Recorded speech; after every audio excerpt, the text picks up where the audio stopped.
दोस्तों, आज की इस वीडियो में हम आपको एक मुसलमान लड़की के बारे में बताने जा रहे हैं। जब एक मुसलमान लड़की तालाब में नहा रही थी तो वहां पर बहुत से गैर मुस्लिम लोग इकट्ठा होकर उसे बाहर निकलने के लिए बोलने लगे। उसके बाद में कुछ ऐसा हुआ जिसे देखकर वहां मौजूद तमाम लोग मुसलमान हो गए। तो दोस्तों, ऐसा क्या हुआ था उसके बारे में हम आपको इस वीडियो में बताएंगे, इसलिए हमारी आपसे गुजारिश है कि आप इस वीडियो को आखिर तक जरूर देखते रहिएगा। मोहतरम नाजरीन, बहुत साल पहले की बात है। एक राजा अपने सिपाहियों के साथ कहीं जा रहा था। वो राजा मुसलमान नहीं था। उस वक्त बहुत गर्मी थी और गर्मी की वजह से उसे नहाने की हाजत महसूस हुई। इसी वजह से वो करीब के तालाब में नहाने के लिए पहुंच गया। वहां जाकर क्या देखता है कि वो तालाब तो पहले ही लड़कियों से भरा हुआ है, क्योंकि वो तालाब लड़कियों के नहाने के लिए ही था। अब लड़कियों ने जब राजा को तालाब के किनारे नहाते हुए देखा तो वो फौरन ही तालाब से बाहर निकल आईं। लेकिन एक लड़की डर के मारे तालाब में ही बैठी रही। राजा ने उस लड़की से पूछा कि तुम तालाब से क्यों नहीं निकली?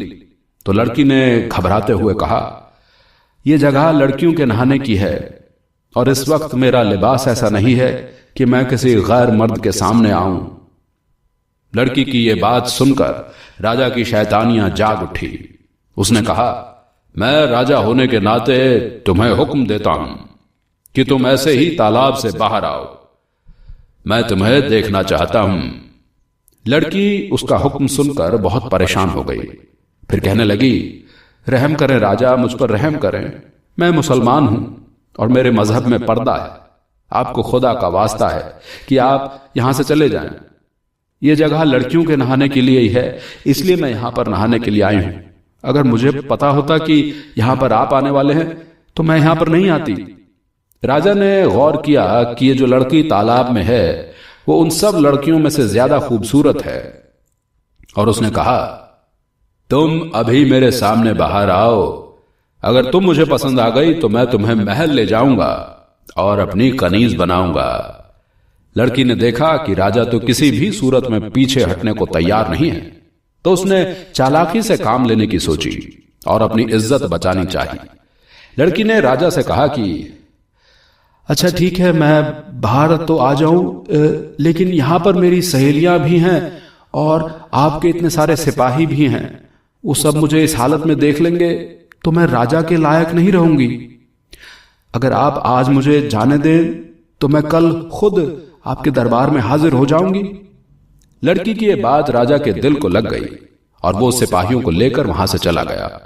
अगले दिन बेताबी से राजा उसका इंतजार करता रहा, लेकिन ये क्या, वो लड़की तो दरबार में आई ही नहीं। उसके बाद राजा ने गुस्से में अपने सिपाहियों को हुक्म भेजा कि उस लड़की के घर का पता करो और उसको पैगाम दो कि राजा ने तुम्हें दरबार में इसी वक्त बुलाया है। सिपाही चले गए और ढूंढते ढूंढते उस लड़की के घर तक जा पहुंचे। जब सिपाही उस लड़की के घर पहुंचे तो उन्होंने उस लड़की के बाप से कहा, जो कि पेशे से एक सुनार था। सिपाहियों ने कहा, राजा ने तुम्हारी बेटी को दरबार में बुलाया है। अगर वो आज दरबार में नहीं हाजिर हुई तो राजा उसे उठाकर ले जाएगा। ये धमकी देकर राजा के सिपाही वापस चले गए। दरबार में वापस आकर उन्होंने बताया कि वो किसी मुसलमान सुनार की बेटी है और हम आपका पैगाम बाप बेटी तक पहुंचाकर आ गए। राजा दूसरे दिन भी इंतजार करता रहा, लेकिन लड़की नहीं आई। तो राजा को अब बहुत गुस्सा आ गया।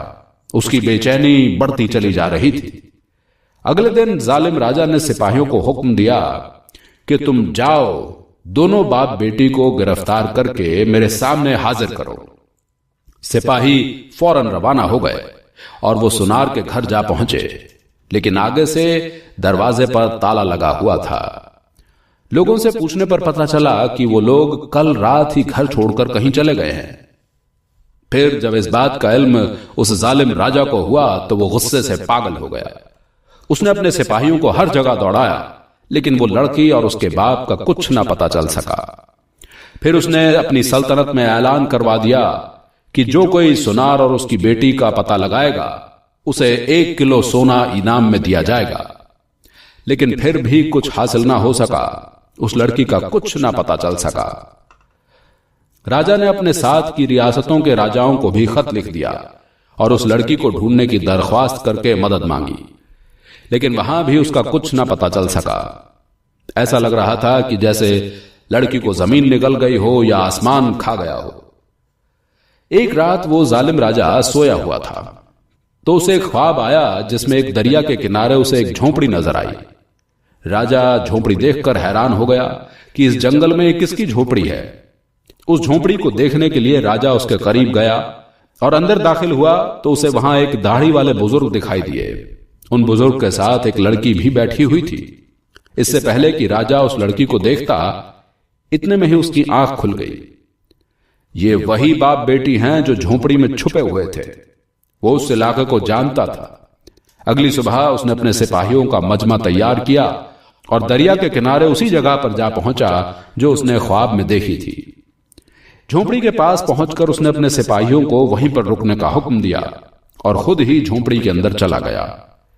अब राजा वहां क्या देखता है कि एक कमजोर सी दिखने वाली बीमार लड़की चारपाई पर सो रही है और जानमाज पर बैठकर सफेद दाढ़ी वाला वही आदमी दुआ कर रहा है जो उसके ख्वाब में था। ऐ मेरे पालने वाले रब, हम कब तक इस जालिम राजा से छुपते रहेंगे जो चंद लम्हों के मजे के लिए मेरी नादान बच्ची की इज्जत खराब करना चाहता है और जहन्नुम की आग अपने ऊपर वाजिब करना चाहता है। या अल्लाह, उस जालिम राजा को हिदायत फरमा, उसके दिल में अपनी मोहब्बत पैदा कर कि उससे लोग डर कर ना रहें बल्कि उसके होते हुए खुद को महफूज समझें। उसको इज्जत लूटने वाला नहीं बल्कि इज्जत बचाने वाला कर दे। या अल्लाह, तेरे प्यार में तो सारी कायनात है, तू तो दिलों के भेद जानता है। राजा समझ गया था ये वही लड़की है जिसे वो तलाश कर रहा है, लेकिन वो कमजोर और बीमार नजर आ रही थी और वो राजा अब शर्मिंदा होकर उसके बाप के पास बैठकर रो रो कर माफी मांगने लगा और कहने लगा, मेरी वजह से आप लोगों पर ये मुसीबतें और तकलीफें आई हैं। मैं बहुत शर्मिंदा हूं और मैं आपसे माफी मांगना चाहता हूं। मेरी आंखें खुल गई हैं, मुझे माफ कर दें। फिर बादशाह ने उन दोनों को महल में बुलाया और लड़की के बाप से कहा कि मैं ऐलान करता हूं कि मैं अल्लाह, उसके रसूल सल्लल्लाहु अलैहि वसल्लम पर ईमान लाता हूं और मुसलमान होता हूं, और अगर आप अब इजाजत दें तो मैं आपकी बेटी से निकाह करके उसे अपनी बीवी बनाना चाहता हूं। बाप ने बेटी की रजामंदी से उसकी शादी उस बादशाह से करवा दी और बादशाह ने उस लड़की को अपनी बेगम बना लिया और बाद में उसकी गैर मुस्लिम रियासत हो गई और बहुत सारे लोग मुसलमान हो गए। तो मेरे प्यारे दोस्तों, हम उम्मीद करते हैं कि आज की ये वीडियो आपको जरूर पसंद आई होगी। अल्लाह ताला से दुआ है कि अल्लाह ताला हमारे लोगों पर अपनी नजरें कायम करें और उनके दिल फेर दें और उनको हिदायत दें ताकि वो अपनी आवाम के लिए आसानी कर सकें। आमीन सुम आमीन।